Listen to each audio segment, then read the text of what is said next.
A vitória do ex-presidente Lula já está sendo aceita pela direita e agora alguns políticos, entre eles o Michel Temer, estão fazendo propostas para que o Lula perdoe os bolsonaros dos crimes cometidos para pacificar o Brasil.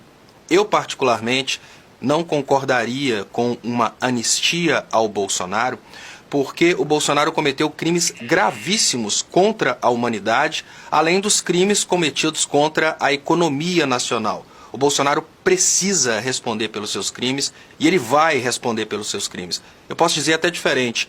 A única ocasião em que eu abriria a mão de apoiar o ex-presidente Lula seria se o ex-presidente Lula desse uma anistia ao Bolsonaro. Ele estaria cometendo o mesmo erro que o Brasil cometeu quando o Brasil deu anistia aos criminosos do regime militar e, com isso, criou condições para que os crimes perversos contra os brasileiros nunca fossem punidos.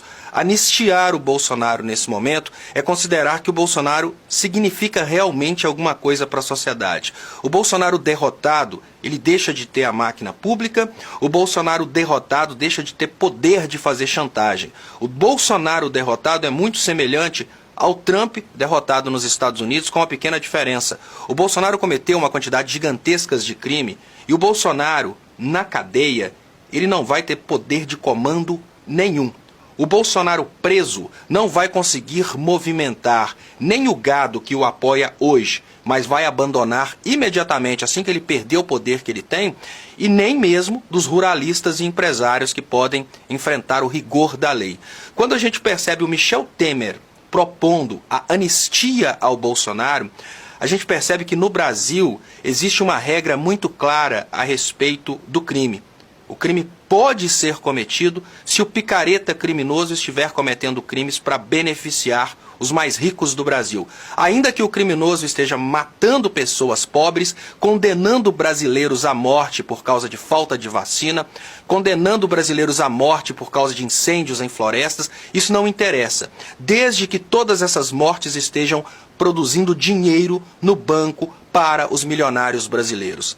Anistia ao Bolsonaro, uma pinóia. O Brasil não pode aceitar a possibilidade de anistiar o maior criminoso da história do Brasil para, entre aspas, pacificar o Brasil. Se essas pessoas tivessem a intenção de pacificar o Brasil, eles não teriam dado um golpe em 2016, começado toda essa despacificação em 2012 e, pior, continuaram mantendo essa situação até agora, que eles vão perder as chaves do cofre. Em nome de terem controle sobre o patrimônio do Brasil, Temer e o Centrão mantiveram o Bolsonaro no poder até agora. E não pode ser agora que nós vamos tirar Bolsonaro através dos votos, que um papinho do Temer de anistia para pacificar o Brasil vai nos tirar aquilo que é o mais importante nesse momento, a justiça contra um cara que cometeu tantas injustiças contra nosso povo. Vergonha na cara, Temer. Vergonha na cara para todos que cogitem anistia ao Bolsonaro. E que, pelo amor de Deus, a esquerda não apoie o Lula se o Lula for pressionado nesse sentido, que eu não acredito que o Lula faria uma coisa dessa, mas se houver pressão nesse sentido, que a esquerda apoie o Lula no sentido oposto. Muito obrigado e até mais. Quai, seu app de vídeos curtos.